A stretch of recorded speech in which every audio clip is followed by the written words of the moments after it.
تو قربانی کا تصور کوئی اس امت کے لیے انوکھا حکم نہیں. حضرت آدم علیہ السلام سے قربانی کا تصور رہا، اور پھر اس امت میں بھی ہے، ہر امت کے اندر یہ رہا. وَلِكُلِّ أُمَّةٍ جَعَلْنَا مَنسَكًا. اللہ فرما رہے ہیں ہم نے ہر امت پر قربانی کو مقرر کیا. لیکن کچھ لوگوں نے گزشتہ امتوں میں انبیاء کرام کے جانے کے بعد ان لوگوں نے قربانی کو خود ساختہ معبودوں کے نام کر دیا. وہ اللہ کے لیے نہیں کرتے تھے، خود ساختہ معبودوں کے نام. لیکن جب اس امت کو اللہ نے حکم دیا تو فرمایا قرآن پاک کی سب سے چھوٹی سورت اِنَّا أَعْطَيْنَاكَ الْكَوْثَرَ، اللہ فرما رہے بے شک ہم نے آپ کو کوثر عطا فرمائی. اس آیت کی تفسیر میں بخاری، مسلم، ابو داؤد تینوں کے اندر روایات موجود ہیں. رسول اللہ صلی اللہ علیہ وسلم مسجد نبوی میں تشریف فرما تھے. کچھ دیر کے لیے رسول اللہ صلی اللہ علیہ وسلم کو غنود کی گئی، آنکھیں بند ہوئی. جب رسول اللہ صلی اللہ علیہ وسلم نے آنکھیں کھولی، صحابہ کرام سمجھ گئے کہ وحی کے اثرات ہیں. جب رسول اللہ صلی اللہ علیہ وسلم نے آنکھیں کھولی تو رسول اللہ صلی اللہ علیہ وسلم مسکرانے لگے.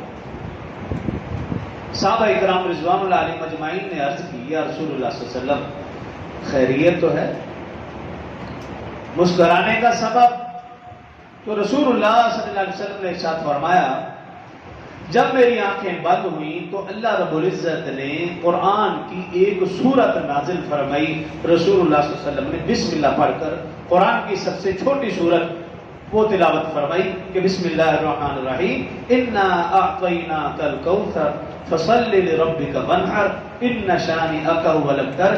کہ اے پیغمبر صلی اللہ علیہ وسلم بے شک ہم نے آپ کو کوثر عطا فرمائی. فَصَلِّ لِرَبِّكَ وَانْحَرْ، بس بے شک آپ اللہ کے لیے نماز پڑھیے اور اللہ کے لیے قربانی کیجئے. اِنَّ شَانِئَكَ هُوَ الْأَبْتَرُ، بے شک آپ کا دشمن بے نام و نشان رہے گا. یہ چھوٹی سی سورت اللہ رب العزت نے نازل فرمائی. اور پھر رسول اللہ صلی اللہ علیہ وسلم نے فرمایا اسی جس کے راوی حضرت انس رضی اللہ عنہ بخاری، مسلم، ابو داؤد تینوں کتابوں کے اندر موجود ہے.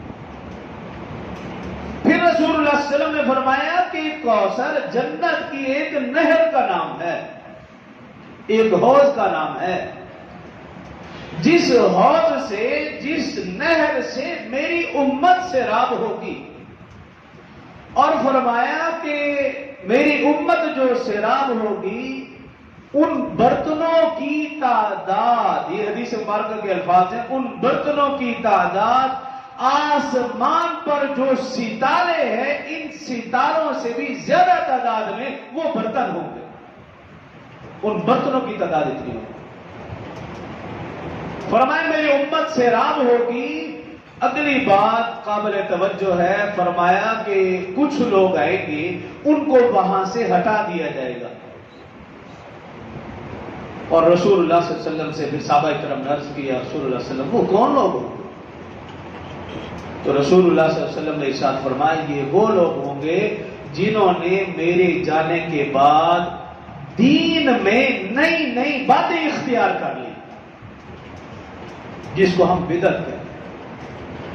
کہ ایک بات قرآن و حدیث سے، صحابہ سے، اہل بیت عظام سے، اولیاء کرام سے ثابت نہیں، اپنی طرف سے شامل کر لی. بخاری، مسلم، ابو داؤد تینوں کے اندر یہ روایت موجود ہے اور اسی سورت کی تفسیر میں موجود ہے.